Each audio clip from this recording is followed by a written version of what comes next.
Panel de expertos y expertas. Embajadores de la ciencia. Dirige y presenta Julio Ángel Olivares Merino.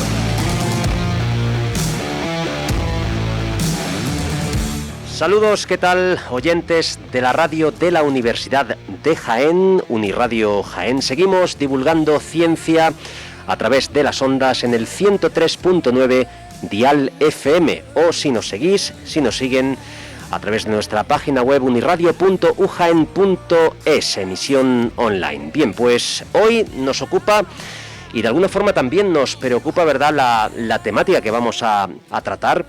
Vamos a hablar sobre evaluación e intervención psicológica, y digo que nos preocupa porque evidentemente es un ámbito en el que el cuidado, ¿verdad?, y la atención a las diversas afecciones son más que esenciales e importantes, y yo diría que especialmente, y así lo han destacado los y las psicólogos y psicólogas, en los tiempos que corren con tantas cosas que están ocurriendo. Bien, pues en las labores técnicas tenemos a José Antonio Ruiz Eliche, también tenemos a Ángela, nuestra becaria del módulo de audiovisuales del Instituto Auringis, y hoy vamos a hablar, decía, con el Grupo de Investigación, Evaluación e Intervención Psicológica, y en concreto con la persona que lo dirige, José Antonio Muela Martínez, que es profesor del Departamento de Psicología de la Universidad de Jaén, y además un profesional que ha colaborado en diversas ocasiones con esta casa, con la radio de la Universidad de Jaén, en concreto, bueno, pues, y por ejemplo, en Abecedario Solidario, en aquella edición que dedicamos a la Asociación Jienense de Esclerosis Múltiples, sobre algunas cuestiones que ya en su día él destacó y subrayó junto con otros investigadores e investigadoras. Hablaremos a lo largo de nuestro programa. Pero antes, casi a modo, como decimos, de menú, vamos a escuchar a nuestro querido compañero y colaborador de Nova Ciencia, Alberto Fernández, para que nos sirva en bandeja precisamente cuáles son los contenidos que vamos a tratar hoy. Muy buenas tardes. Han desarrollado instrumentos para la evaluación psicológica de la ansiedad en gestantes de alto riesgo, de la emoción expresada o de la resiliencia. También cuenta en su haber con el desarrollo de métodos de diagnóstico e intervención en temblores manuales o de aplicaciones para mujeres en peligro de sufrir maltrato. El Grupo de Investigación en Evaluación e Intervención Psicológica de la Universidad de Jaén ha labrado una sólida trayectoria científica en estos ámbitos y en los últimos años está ampliando su horizonte de investigación con análisis rigurosos de los problemas de ansiedad en población infantil y también en la atención temprana. Hoy, en Panel de Expertos, su director, José Antonio Muela, contará más detalles sobre estas líneas de investigación, así como de sus próximos proyectos. Pues Nova Ciencia, la revista de divulgación científica a nivel nacional, colaborando con nuestro programa Campus, Panel de Expertos y Expertas. Justamente después de este indicativo, hablamos ya con nuestro experto del día. Panel de expertos y expertas. Embajadores de la ciencia. Dirige y presenta Julio Ángel Olivares Merino.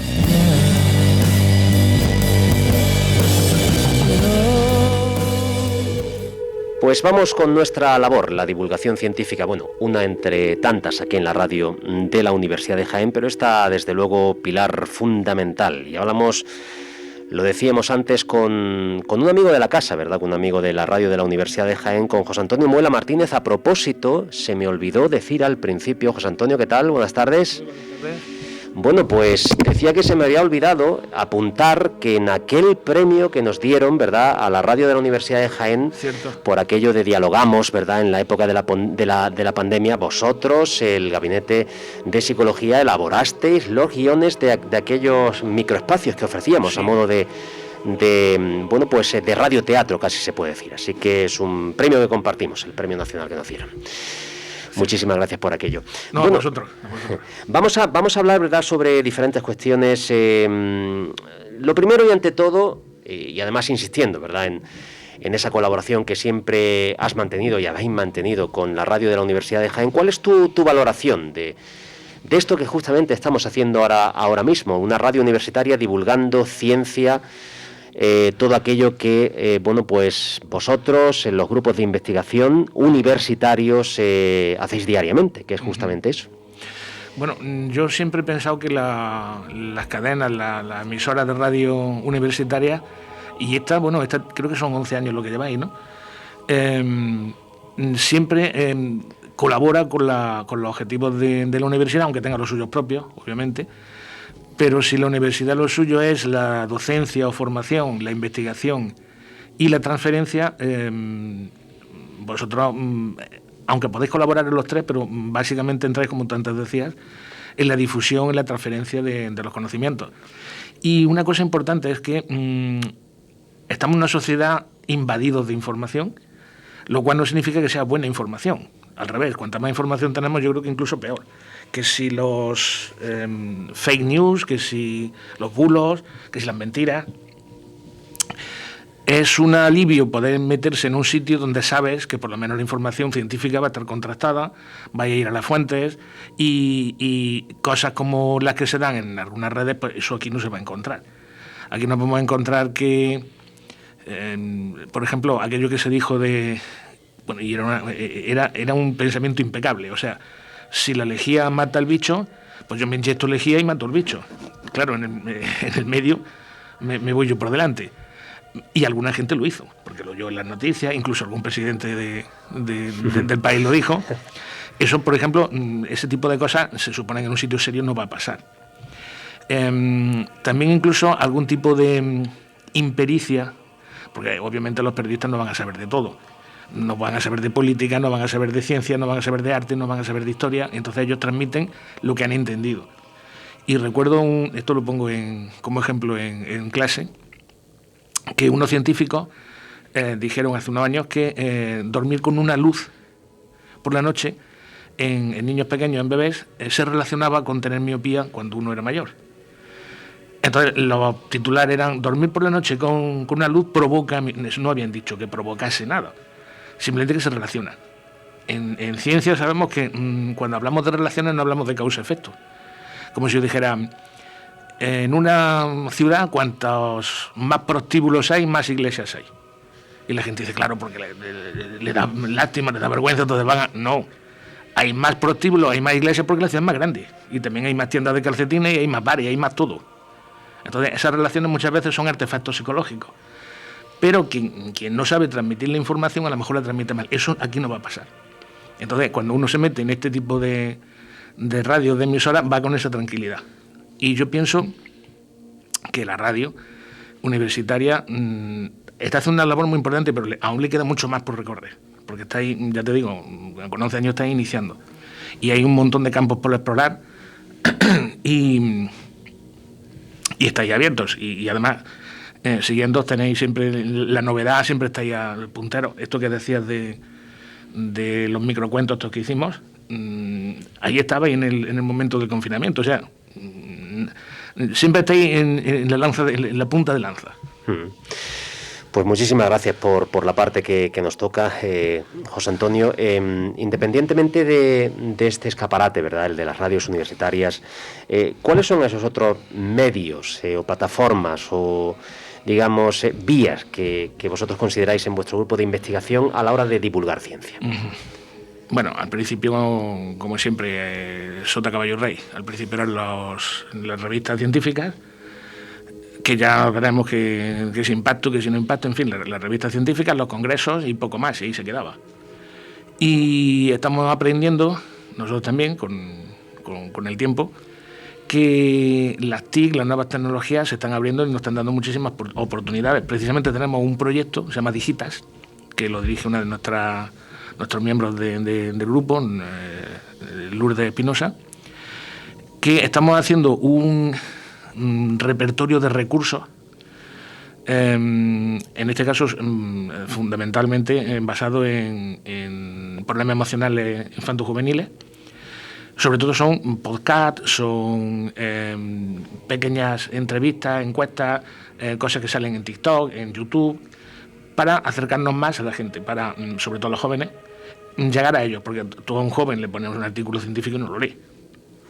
vamos, ni un joven ni un mayor. Nosotros leemos los artículos científicos cuando vamos buscando una información concreta, pero no es una revista de divulgación normal. Entonces, estamos aprendiendo que si queremos divulgar hay que meterse en otros medios para poder hacerlo, porque si no, solamente con lo que estábamos haciendo hasta ahora la ciencia se queda ahí enclaustrada. Vamos a hacer, si te parece, un recorrido, ¿verdad?, por los años en los que lleváis funcionando. ¿Desde qué año en concreto? ¿Cuál fue, si recuerdas, cuándo se constituyó el grupo? Bueno, este grupo, creo recordar, el 2002. Aunque ya veníamos de otro grupo. Yo venía de otro grupo anterior, desde el año 94. Y en ese primer grupo lo constituimos 3 personas, hoy somos 15, pero entonces se podía constituir un grupo con 3 profesores, y una de las profesoras, Lourdes Espinosa, precisamente, viene de Granada, yo también, y la otra profesora, Beatriz López, ella venía de Madrid. Entonces ya estábamos aquí, trabajábamos aquí, dijimos, pues ¿por qué no vamos a hacer nuestro propio grupo aquí? Y lo montamos aquí. Eso fue 2002. Empezamos a incrementar personas, pero no eran todos, de hecho no son todos profesores de la universidad, porque teníamos una visión de precisamente lo que estábamos hablando, no solamente una ciencia básica, sino algo aplicado. Y entonces nosotros lo que siempre hemos pensado, y de hecho un porcentaje del grupo de investigación no son profesores, son profesionales, porque tienen su propio gabinete, sus asociaciones, y entonces de ellos bebemos ese contacto directo con la práctica, en este caso clínica, de lo que nosotros sacamos en investigación, entonces se aplica. Bueno, son varias vías, ¿verdad?, o digamos líneas de investigación que trataremos dentro de unos minutos, pero esa marca de Netcare, ¿eso a qué alude? Bueno, eso fue un proyecto que 2 de los miembros del equipo pidieron, Beatriz Montes y María Aranda, en el 2019, que acabó de dar en el 2021, y sobre todo era una investigación sobre violencia de género, especialmente en personas inmigrantes y refugiadas, incluso solicitantes de asilo.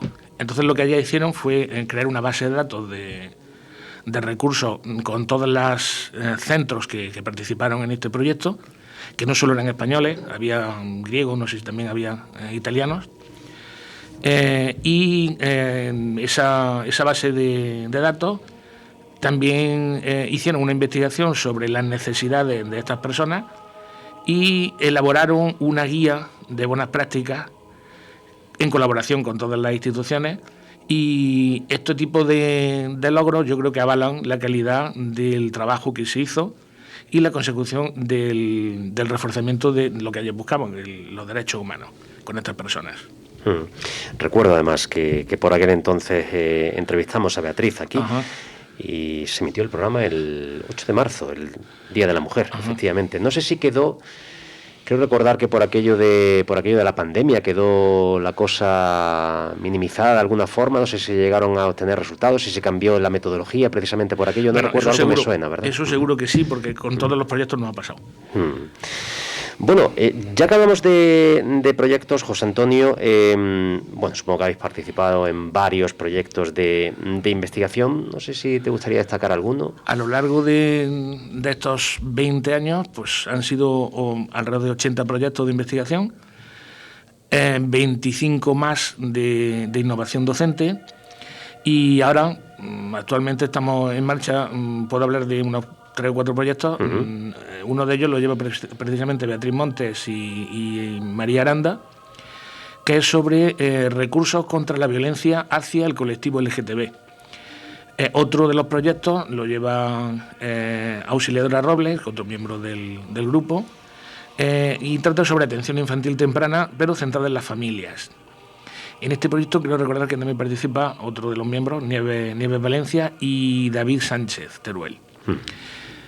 Y nosotros, yo más directamente, estoy participando en 3 proyectos que están ahora mismo en marcha, que son Daremos y Procare, que son unos proyectos sobre prevención de problemas emocionales en jóvenes y adolescentes. Daremos es la detección de esos problemas incluso con una cosa interesante, porque estamos haciendo estudios epigenéticos e incluso del lenguaje. Es decir, hemos pedido permiso para que nos dejen entrar en sus redes y ver cómo ellos se expresan y ver si podemos relacionar esa forma de expresarse con las puntuaciones que han sacado en los test. De tal forma que a lo mejor podemos decir, pues mira, la gente que puntúa alto en depresión, en ansiedad, en lo que sea, tiene esta forma de expresarse. Y podría ser interesante a la hora de detectarlos. Eso en cuanto a DREMOS. En cuanto a Procare, además de esa detección, lo que hacemos es procurarles un tratamiento, una intervención, incluso a los padres. Entonces, bueno, y ha sido un trabajo enorme porque han participado en la Comunidad Valenciana, la Comunidad Catalana, por supuesto Andalucía, y hemos tenido pues cerca de 3.000 o 4.000 niños en institutos, y cuando hemos detectado algún problema, ahí es donde hemos entrado. Y bueno, y el último también que te comentaba antes, el de Digitas, el de hacer ese repositorio de medios, de recursos, de TIC para personas jóvenes y adolescentes con posibles problemas emocionales. Nosotros estamos viendo que lo que no se ataca a esta edad, que es mucho más fácil de atacar a esta edad, luego después se desarrolla. Y cuando uno tiene un resfriado y se mete en la cama, a la semana se le pasa. Pero cuando uno tiene un problema emocional y se mete en la cama, a la semana se le agrava. Y entonces, si no se corta ahora, que es fácil, cuando son adultos, socialmente es mucho más costoso, incluso económicamente, pero personalmente mucho más también. Entonces, lo que ahora es una característica llamativa de la personalidad se puede convertir en un trastorno de ansiedad. Entonces, por eso es mucho más económico y yo creo que incluso ético empezar a estas edades a modificar conductas y no esperar a que ya se desarrolle el problema. Bueno, nos hacemos eco, ¿verdad? No solo más económico, sino también más ético. Y además un recuerdo a través de estos micrófonos a Luis Joaquín García López. Lo hemos entrevistado varias veces para hablar sobre estos proyectos y también a dos de las personas que colaboraban. Y yo creo que además también fue a través durante la época de la pandemia, el confinamiento más estricto, que también el proyecto se vio más que afectado, porque... Totalmente. Creo que ibais a los centros y... Sí, y todos, por eso te decía antes que todos nuestros proyectos, precisamente, como tú decías, lo dirige Luis Joaquín García, otro miembro del grupo, y realmente tuvimos que pasar todo a online. Entonces, claro, no es lo mismo hacer una entrevista online que hacerla presencial. No es lo mismo pasar unos test en clase que hacerlo vía online. Entonces se ha resentido bastante. Pero bueno, no nos hemos estado quietos. Hemos hecho lo que hemos podido. Proyectos relacionados, José Antonio, si mal no recuerdo, también con el suicidio, ¿no? Bueno, sí. Con el suicidio tenemos uno de los miembros de nuestro grupo, David Sánchez, hizo su tesis sobre tentativas suicidas y hizo un instrumento de investigación, un instrumento de evaluación muy cortito, 18 ítems, se llama ERATS 18, por los 18 ítems. ERATS significa escala de resiliencia ante tentativas suicidas.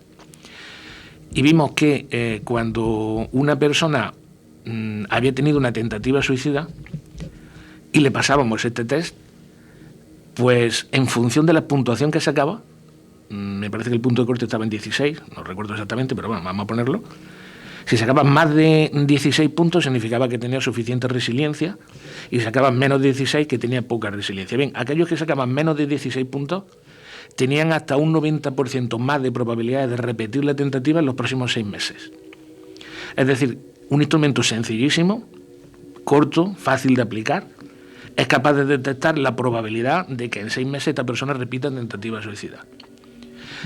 Sería estupendo que eso lo tuviesen en urgencias. Porque es que simplemente pasa esas 18 preguntas y en función de... También vimos que la puntuación cambiaba en función del número de tentativas previas. 16 era con una tentativa.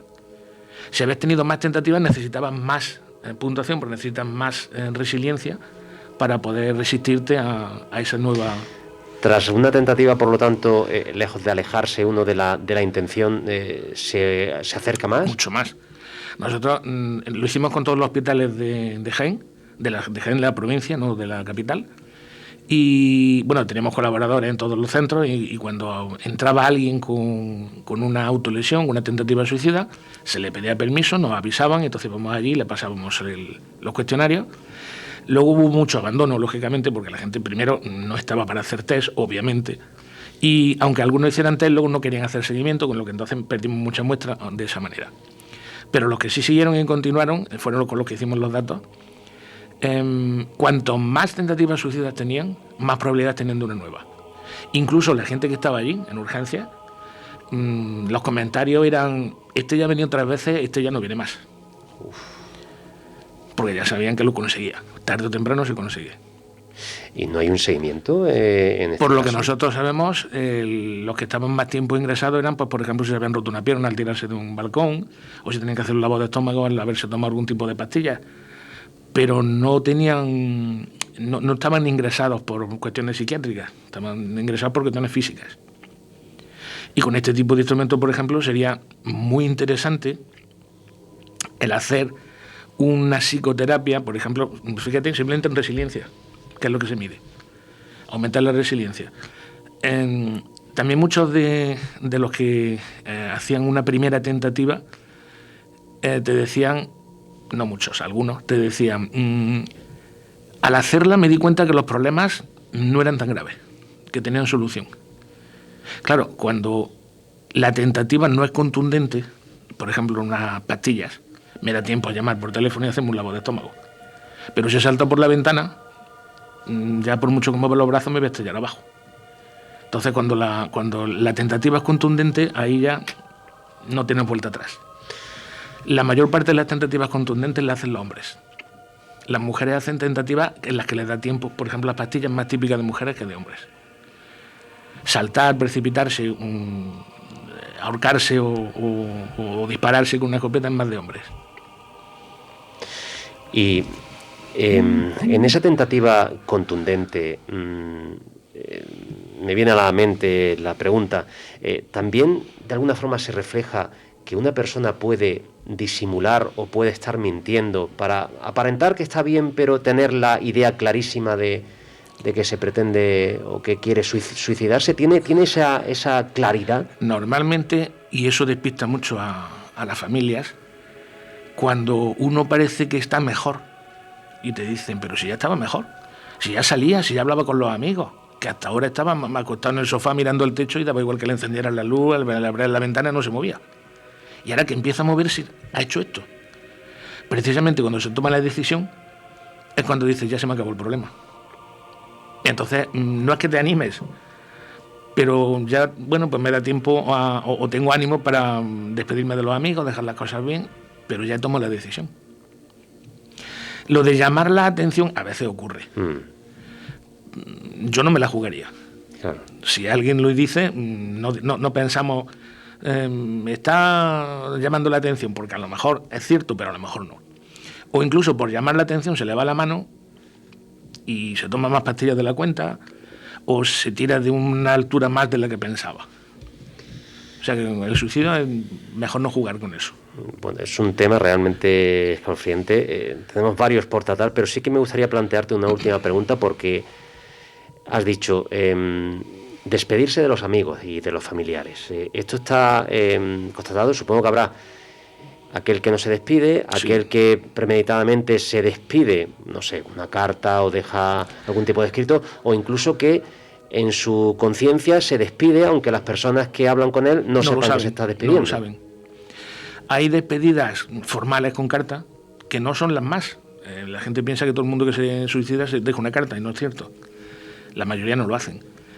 Pero en esa carta hay de todo tipo. Un párrafo pequeño en lo que en el último momento has escrito algo, o hay cartas de 10 folios que lleva pensando la persona que lo va a hacer durante semanas y no meses, y la lleva en la cabeza. Claro, cuando uno lleva tanto tiempo en la cabeza, esa idea la ha normalizado. Claro. Entonces, la familia se extraña de que, pero si estaba tan bien, si me habló, si la mañana de antes estaba diciendo tal cosa, si quería ir de compra. Él lo tiene ya normalizado. Se puede marcar como un objetivo dentro de la vida y ya está. Una forma de solucionar problemas. Además, como es una cosa también que nosotros vemos, si Tu cabeza no... Porque este tipo de temas muchas veces se dejan para mí solo, no se lo cuento a nadie. Entonces mi cabeza discute conmigo mismo. Si yo me digo, mi familia va a estar mejor sin mí. Sí, van a estar mal, pero en unos meses estos levantan cabeza. Y no hay nadie que me diga, eso es mentira, no va a ocurrir así. Pues yo termino por creérmelo. Porque no comparo lo que yo estoy diciendo con otras versiones, tengo la mía solo. Yo recuerdo que le decía a una persona que me decía precisamente esto. Yo le preguntaba, bueno, ¿y cómo sabes tú, para un poco enfocarlo, le decía, ¿cómo sabes tú que tu reloj atrasa? Pues porque lo comparo con otros relojes. Bien. ¿Cómo sabes que tu cabeza no está diciendo las cosas que realmente tiene que decir, si no las comparas con otras cabezas? ¿Por qué no hablas? ¿Por qué no te abres? Psicólogos, familia, amigos. Y cuando lo hablas, a lo mejor el problema no es tan grave como parece. Pero cuando lo dejas tú solo encerrado a ti, solo das tu propia solución, entonces no sales de ahí. No ves otras versiones. Y terminas creyéndote que la única solución, la única salida es matarse, que tu familia va a estar mejor sin ti. Ya no van a sufrir porque no me ven sufrir a mí. Sí, pero esa familia va a costarle Dios y ayuda, levanta cabeza. Se me ocurre otra pregunta y... Por favor, que ni tú ni los y las oyentes opinen que esto es relativizar el gravísimo problema, pero todos alguna vez nos hemos preguntado, y tú como entendido en la materia, y quizás en alguno de los estudios que hayáis realizado os hayáis planteado esto, aunque sé que científicamente no se puede probar, pero bueno, ese momento en el que el suicida ya está consiguiendo, por ejemplo, a alguien que se precipita por una ventana, ¿cuáles pueden ser esos últimos pensamientos? ¿De arrepentimiento o de satisfacción por estar haciendo lo que...? Yo sé que es muy complicado, pero tal y como funciona la mente... Por lo que, claro, nosotros no sabemos, el que lo consigue no lo sabemos. Claro. El que no lo consigue sí podemos preguntarle. Entonces nosotros que hemos trabajado con personas que han tenido tentativas suicidas, bien es cierto que algunas de esas tentativas no eran reales, entre comillas, quiero decir... no eran mortales necesariamente. Uh-huh. Una persona se había tomado muchas pastillas, pero a lo mejor no las suficientes como para matarse. O una persona que salta de una altura, pero no la suficiente, se va a romper una pierna, pero poco más. Hombre, si cae mal se puede romper la cabeza y se queda en el sitio. Con esas personas no tanto, pero las personas que realmente estaban convencidas de que lo iban a conseguir, es lo que te he dicho antes, algunas en ese momento sí que piensan, pues no era tan grave el problema. Pues sí que podía haberlo hecho de otra manera, pues sí que podía haber aguantado, pero ya es tarde. Por suerte... Eso os lo han dicho. Sí. Es decir, en el momento en el que uno... No es lo más... Es que las personas no somos como sí, ordenadores. No hay una cada uno que se pueda extrapolar. Cada uno diciendo, pero sí que ha habido personas que en el momento de hacerlo, no te voy a decir que todas, pero sí que algunas, en el momento de saltar, de precipitarse, han dicho, pues no era tan grave el problema. Pues a lo mejor resulta que con un poco más de imaginación puede haberlo resuelto. ¿Y esa lucidez se mantiene una vez que algunos no vuelven a hacer una tentativa? Algunos tienen esa primera tentativa y no tienen más. Y es por esto. Porque me equivoqué. Lo pensé de una manera y luego lo estoy viendo de otra. ¿Y hay un punto de inflexión en ese momento drástico hasta el punto de que la persona cambia, se adapta? No, tanto como eso no te puedo decir. Y además que tampoco ya tengo estadísticas como para decirte cuánta gente le pasa esto. Yo sé que he hablado con alguna gente que le ha pasado. A otra gente no. Otra gente hace una primera, como te decía antes, y una segunda y una tercera, y cuantas más hago, más probabilidades tengo de conseguirlo. Ya, pero quiero decir, justamente el que piensa no es tan, o no era tan grave el problema, es una especie de cambio de repente para decir, bueno, a partir de ahora relativizo, como el que ha pasado una enfermedad grave y ve la vida desde otro punto de vista. Posiblemente ese, no sé si grande o pequeño grupo de personas, sí que haya empezado a pensar de otra manera. Si es que todo, en realidad la realidad es importante, pero lo que es importante más que la realidad es cómo yo me tomo esa realidad. A mí me acuerdo que me decía una persona que tenía esclerosis múltiple, me decía que tenía 40 y pocos, me decía, mira, yo soy una persona que no soy feliz, porque voy en silla de ruedas, tengo una enfermedad, que yo con todo lo deportista que he hecho toda mi vida y ahora tengo que ir en silla de ruedas, que estoy babeando y yo no soy una persona feliz por esta enfermedad. Y yo le preguntaba, tú estás en una asociación de esclerosis múltiple, que antes lo has comentado. ¿Todos los que estáis en la asociación sois infelices? No. Claro, habrá gente que no, bien. Todos los que estáis en la asociación sí tenéis la enfermedad, claro. Los que estamos fuera de la asociación, todos somos felices. No, claro, habrá gente que no. Entonces la enfermedad no tiene nada que ver con la felicidad. La felicidad no está en tus piernas, está en tu cabeza. Entonces yo puedo tener una enfermedad, yo puedo tener un problema, yo puedo tener cualquier cosa y enfocarlo de una manera positiva o negativa. Casi todo, nosotros que somos más cognitivos, casi todo está centrado en eso. Si yo todo lo veo negro, todo me produce emociones negativas, entonces no levanto cabeza. Y a veces el problema no es tan grave. Y somos muy malos haciendo juicios de valor. Nosotros, esto también lo utilizo mucho en terapia, no tenemos un criterio fijo, tenemos criterios relativos. Me han suspendido el examen, y me hundo. Pero claro, si luego lo pienso fríamente, suspender un examen tampoco es nada.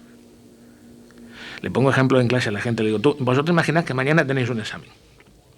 Lo lleváis relativamente bien, son 4 temas, lo sabéis. Y ahora esta noche os llama un compañero y dice, oye, ¿qué has metido el tema quinto? Que el tema quinto es larguísimo, que no nos lo he explicado. Bueno, para ti es una hecatombe.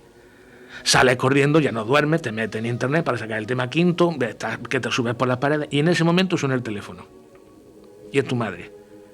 Te dice, mira que papá ha tenido un accidente y está en la UBI. A que le dan por saco el tema quinto, al examen y a todo. No somos buenos estableciendo criterios. El criterio de urgencia ahora mismo es el más importante. Pero luego si nos pensáramos lo que realmente en frío, lo que realmente significa y qué consecuencias puede traer, diríamos, tampoco es tan importante. Yo sé que me voy a salir del guión porque los temas son tan fundamentales y tan interesantes que no puedo dejar de verdad de plantearme otras preguntas. Has hablado sobre felicidad y yo me cuestiono. ¿El problema es que sobrevaloramos la felicidad y que por lo tanto hay que relativizar o realmente hay que tender a ser feliz? Hay que aprender qué es ser feliz. Te pongo otro ejemplo de una mujer que me decía, yo fui una niña feliz. Mis padres se querían mucho, mi hermano era un encanto conmigo, fui una niña feliz. Luego de joven conocí a mi actual marido, fue un flechazo, nos enamoramos enseguida, la pareja ideal, una muchacha feliz. Nos casamos, tuve una niña, un niño, la parejita, todo perfecto, feliz. Hace 5 años mi marido murió. Mi hija le diagnosticaron esquizofrenia y mi hijo se fue a Barcelona, era de aquí de Jaén, se fue a Barcelona porque no podía vivir con una loca y con una depresiva. Y hoy no soy feliz. Y nunca más voy a ser feliz. ¿Qué le dice? Salta por la ventana. Le dije, vamos a ver, tú me has dicho que este fin de semana estuviste en el cine con tu hija. Y después del cine te sentaste a tomarte una Coca-Cola.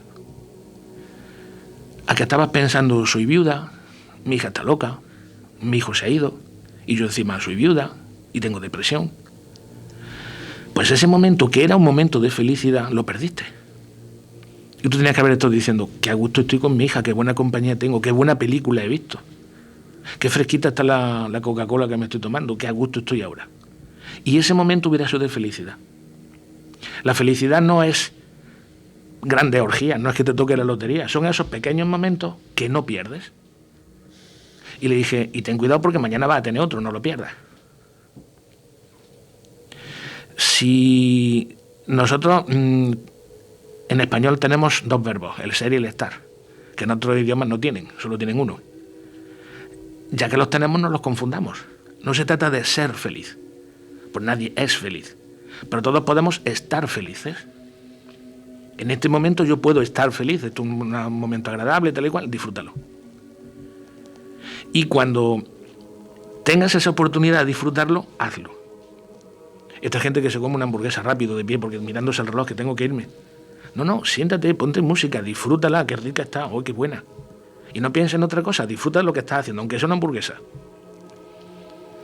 Yo no sé si he hecho esta pregunta anteriormente, creo que sí, algún invitado, algún experto en psicología, pero ¿es nocivo o de alguna forma negativo el ser excesivamente feliz, precisamente por los cambios que se pueden producir en la vida en un momento dado? Que es excesivamente feliz. Claro. ¿Habría que ser moderadamente feliz o...? Pero excesivamente feliz significa falsamente feliz, entonces sí. Porque claro, entonces me voy a encontrar con la realidad y me voy a dar un morrón. Pero una persona, es que ser feliz no es una persona que está riendo tontamente 24 horas al día. Una persona que llora puede ser feliz. De hecho, lo que me vino una chica al gabinete una vez diciéndome que le habían dicho que su padre tenía una enfermedad terminal, un cáncer, y que le quedaban menos de 3 meses. Que no lo sabían, que había sido una cosa muy rápida. Y me decía, yo lo que no quiero es sufrir. Imposible. Pero no solo imposible, sino negativo. Si hubiese una pastilla que yo te pudiera dar para que no sufrieras, yo no te la daba. Necesitas sufrir, necesitas pegarte la pantalla de tu vida. Porque cuando a uno le pasan estas cosas, lo normal es que esté triste. No que se hunda en una depresión, eso no. Pero lo normal y lo saludable y lo sano es que le llores. Y lo despidas de esa manera. Entonces, llorar y tener emociones negativas es positivo, es saludable. No estar invadido por emociones negativas. Pero la vida trae emociones positivas y negativas y tú tienes que lidiar con todas. Eso no te quita un ápice de felicidad. Por eso hay que saber qué es feliz. Excesivamente feliz es no tener nada de emociones negativas, entonces eso no es bueno. ¿Vosotros estáis hechos de otra materia? Lo digo porque normalmente tenéis que enfrentaros a situaciones, a hablar sobre temas que... No estamos hechos de otra materia y te digo, mira, precisamente en el gabinete que estábamos mencionando, ahora tenemos una lista de espera muy grande porque con esto de la pandemia se ha triplicado, cuadruplicado la lista. Y encima el número de terapeutas ha disminuido, porque tengo a algunos terapeutas también pidiendo ser vistos, porque no somos inmunes. Claro. Nosotros también tenemos estrés, nosotros también tenemos ansiedad, tenemos miedo, tenemos incertidumbre, tenemos presión y nos quemamos. Entonces, de vez en cuando tenemos que parar y hacer un respiro, porque sobre todo cuando, como tú dices, que te viene una persona y esto es una montaña rusa emocional. Ves que la persona sube y tú subes con ella. Oh, qué bien, pues, ha mejorado. Se va y entra otro y ves que baja, baja con ella. Cuando llega a tu casa te han pegado una paliza. Y dices, o paro o me pongo en la lista de espera yo también. Ya te digo, tenemos a 4 terapeutas en lista de espera también. Será dificilísimo desconectar en casa, ¿no? Después de tanta... Yo siempre digo que se haga, pero yo soy de los que digo alguna cosa que luego no cumplo. Yo soy muy malo desconectando en casa, pero debería. Es fundamental tener un espacio, un momento para ti, aunque sea un rato, una hora, algo así, en el que sabes que en esa burbuja no va a entrar nada malo porque tú no lo vas a meter. Y aquí estoy pues yo con mis pensamientos, viendo una serie, oyendo música, leyendo, tomando un baño de espuma, me da igual. Pero ese es mi momento. Y si todos lo tuviéramos todos los días, estaremos mucho mejor. Yo procuro tenerlo, pero no siempre lo consigo. La empatía supongo que será algo esencial para un psicólogo, ¿no? Sin empatía no podríamos entender lo que estamos haciendo. O sea, una persona sin empatía no puede ser un buen psicólogo. No para entender por lo que... Yo desde que me dedico a esto de la clínica he notado que soy mucho más tolerante. Porque no es que antes fuera intolerante, pero sí que tenía unas ideas preconcebidas. Entonces pues te contaban casos y decía, pues yo qué sé, anda que yo voy a consentir una mujer maltratada. Anda que yo voy a aguantar eso. Pero claro, luego conoce gente, te mete en su caso y dice, pero si es que yo estuviera igual que ella, estaría peor. Si yo estuviera en sus circunstancias, estaría o igual o peor que ella. Pero eso de fuera no lo ves. Yo voy a consentir, luego después pasa y sí que consiente y más. Entonces, no juzgamos a la gente. Hemos aprendido a no juzgar a la gente. Evaluamos las conductas, claro, pero no juzgamos. Porque es que no puedes juzgar, no conoces lo que hay ahí detrás. Y será como una especie de sucesión de ritos de iniciación, ¿no? Porque es como leer varios libros, son varias existencias, vidas en las que aprendes constantemente, ¿no? Continuamente. O sea, muchas veces cuando se va el cliente, el paciente, como queramos llamarlo, y te dice que gracias, lo que he aprendido contigo y tal, y dice, pues yo aprendo contigo más. si yo he aprendido un montón, no ya de clínica, sino personalmente. Yo he tenido gente, me refiero a pacientes, con una vida, bueno, al gabinete viene de todo, viene gente que ha tenido un desengaño amoroso o que ha suspendido las matemáticas, y gente pues que tiene problemones de estos de Telefilm, de media tarde, de estos de suicidio basado en hechos reales. Pues yo he visto gente que con un poquito de ayuda han conseguido dar la vuelta a su vida. Una vida que decía, si es que hay que pensárselo para vivirla. Abuso sexual por parte de los padres. Salen de allí y caen en una pareja que es maltratador. Escapan y, en fin, todo lo que le pueda pasar. Y luego le das un poquito de ayuda, porque tú tampoco puedes hacer mucho. Simplemente indicar. Y te das cuenta cómo esa gente le da la vuelta. Y ahora resulta que están trabajando por su cuenta, están establecidos ella sola, en este caso. Su vida le da la vuelta, está estudiando, ya no tiene nada que ver con aquella persona que vino. Otros, sin embargo, no son capaces. Y entonces de esa persona sí que aprende, dice, yo que me gustaría ser como ella.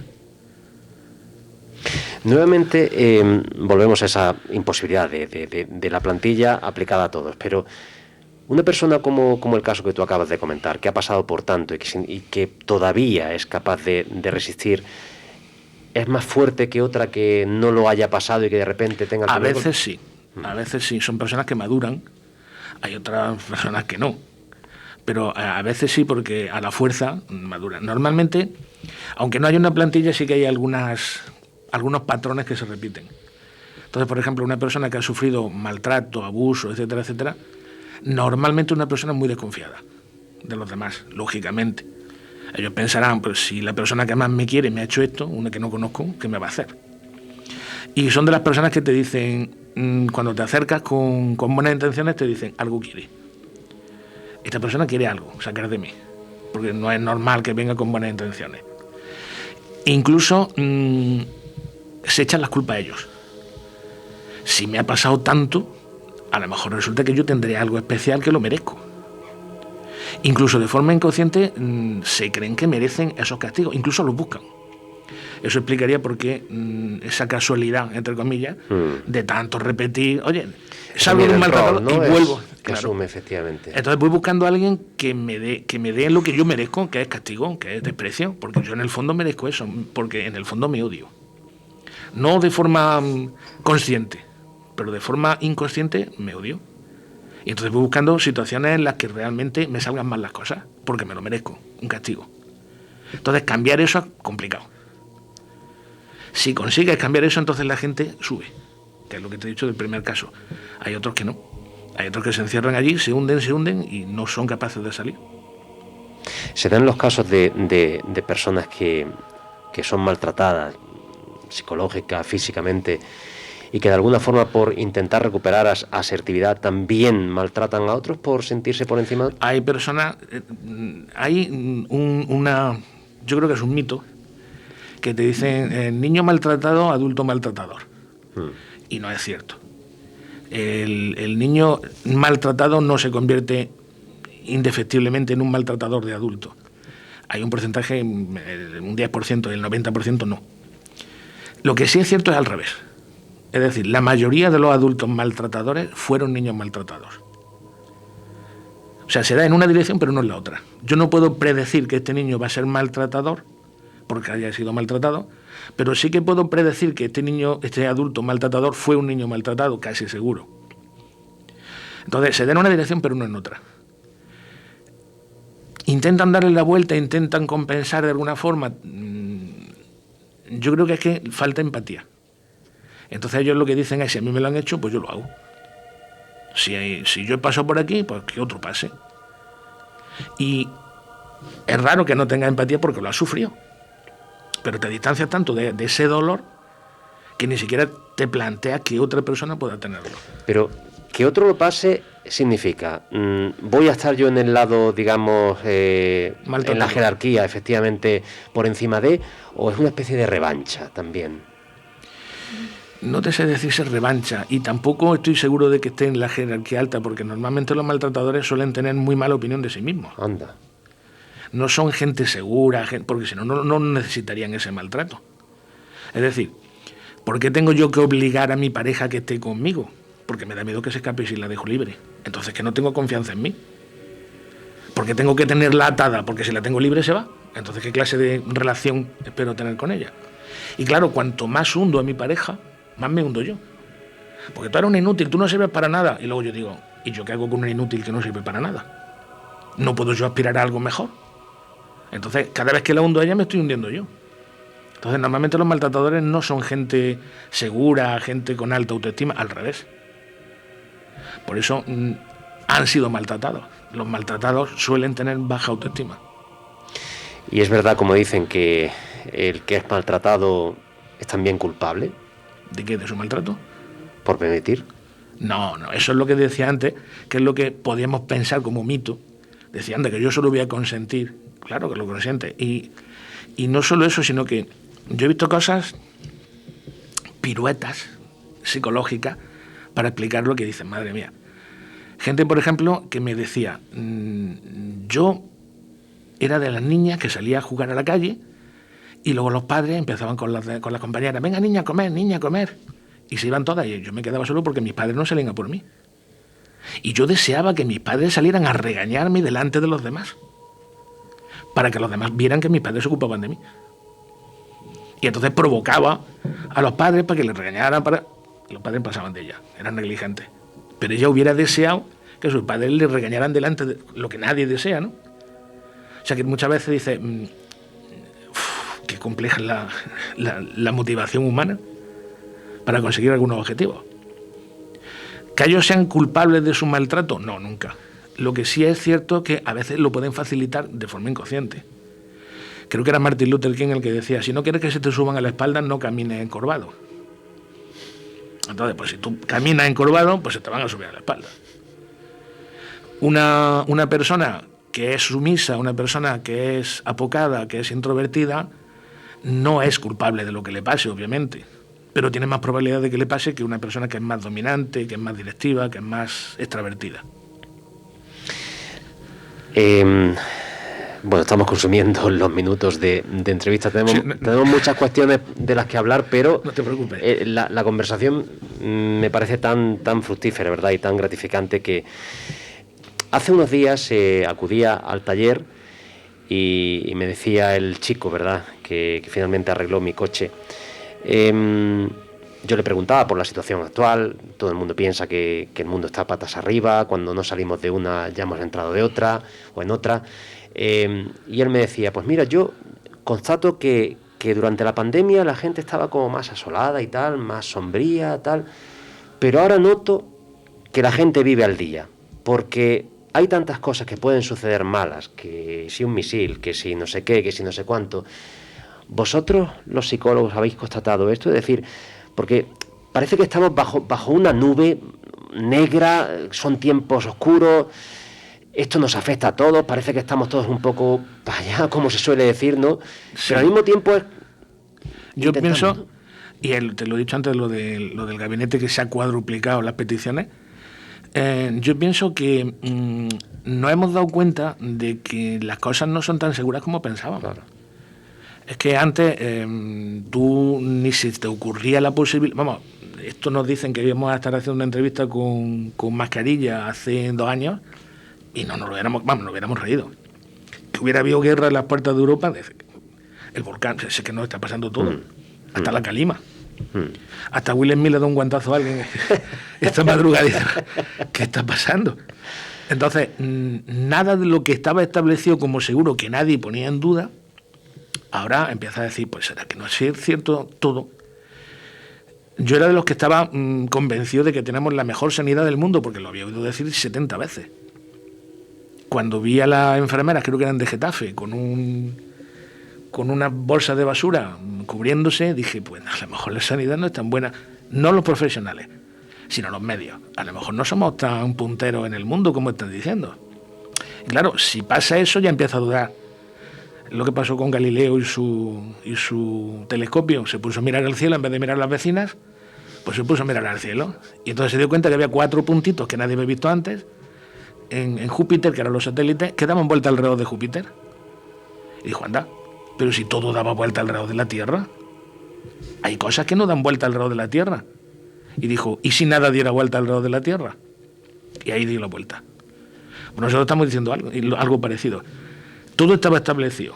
Esto es la seguridad absoluta. Aquí la democracia es dura como una piedra. Pues a lo mejor no es así. A lo mejor estamos en riesgo de que todo se acabe.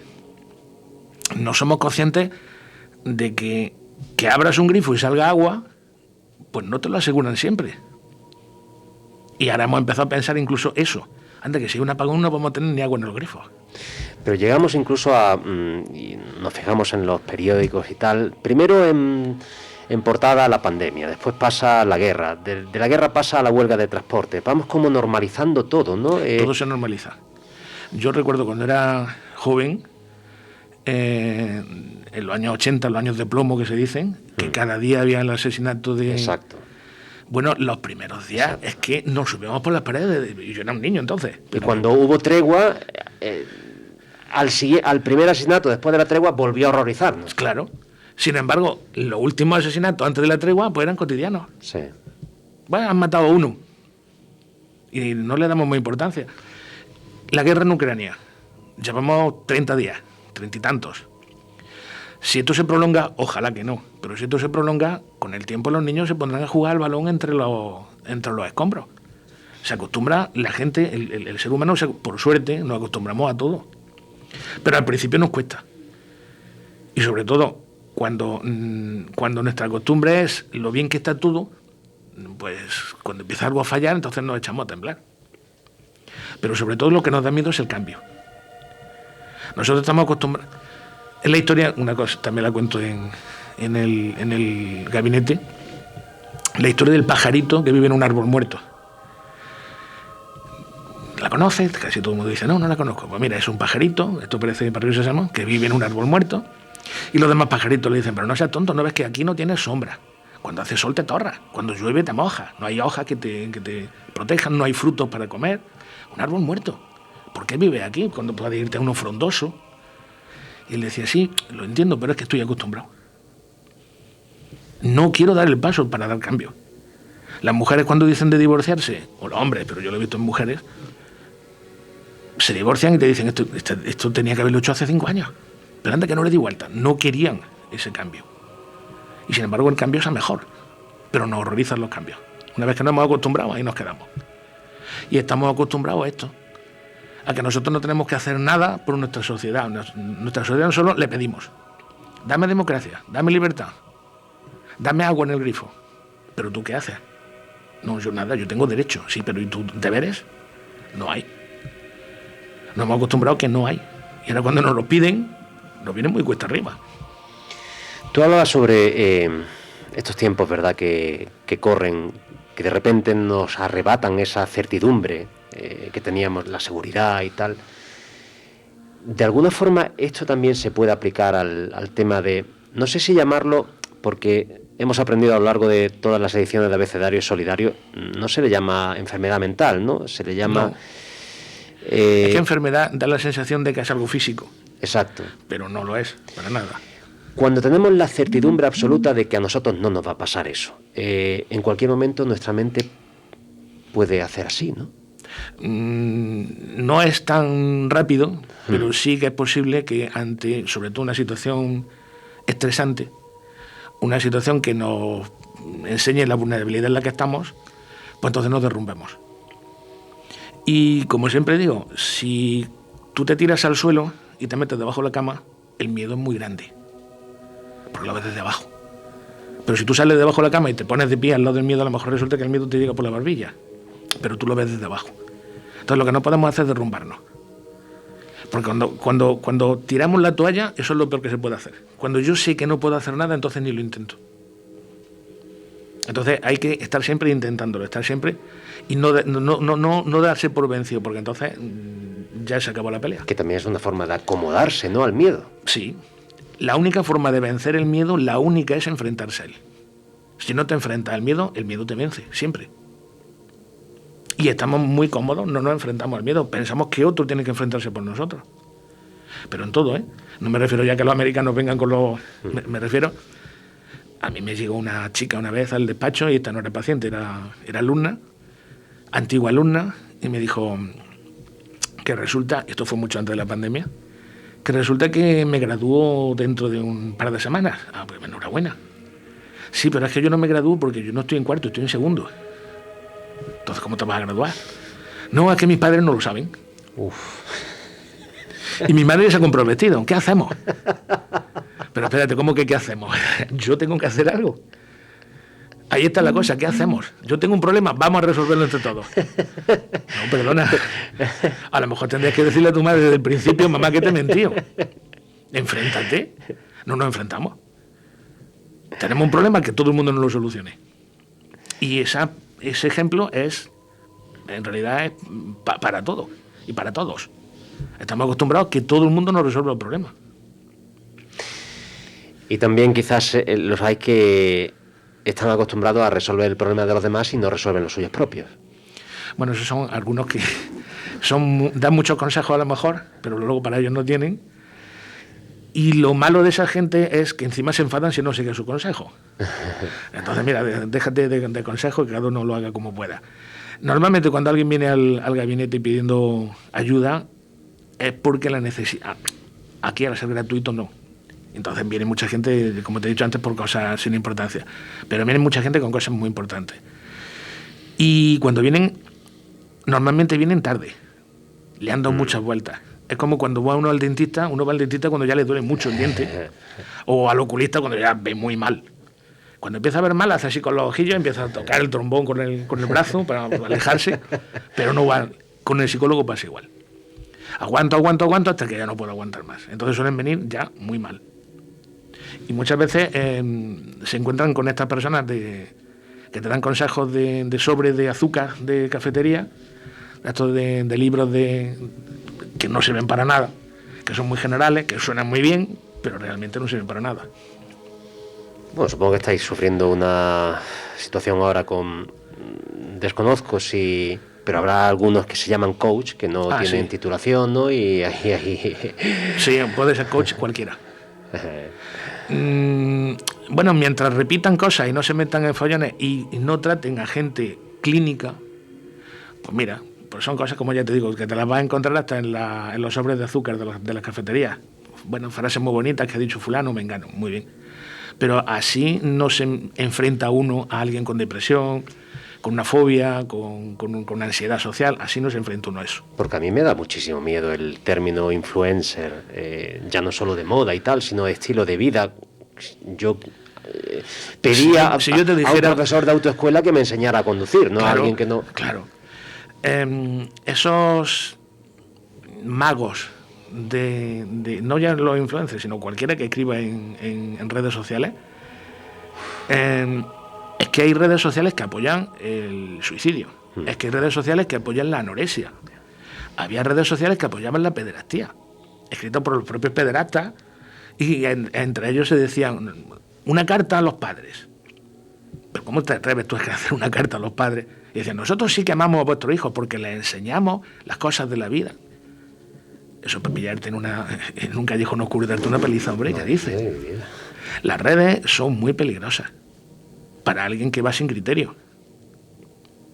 Y las redes, cualquiera que escriba en las redes puede ser una persona inteligentísima, puede ser un premio Nobel, o puede ser el último pringao que acogió un móvil y se ha puesto a teclear. Pero claro, como tiene el mismo valor una cosa que otra, todo es respetable. No, todo no es respetable. Hay cosas que se hacen respetar y hay cosas que son no respetables. Pero todo no lo tragamos. Y si vienen las redes, encima es políticamente correcto tragárselo todo y ser tolerante. Hay cosas que son tonterías. Y hay cosas que son peligrosas. Pero no tenemos criterios, lo que decía antes, no hay criterios para discernir.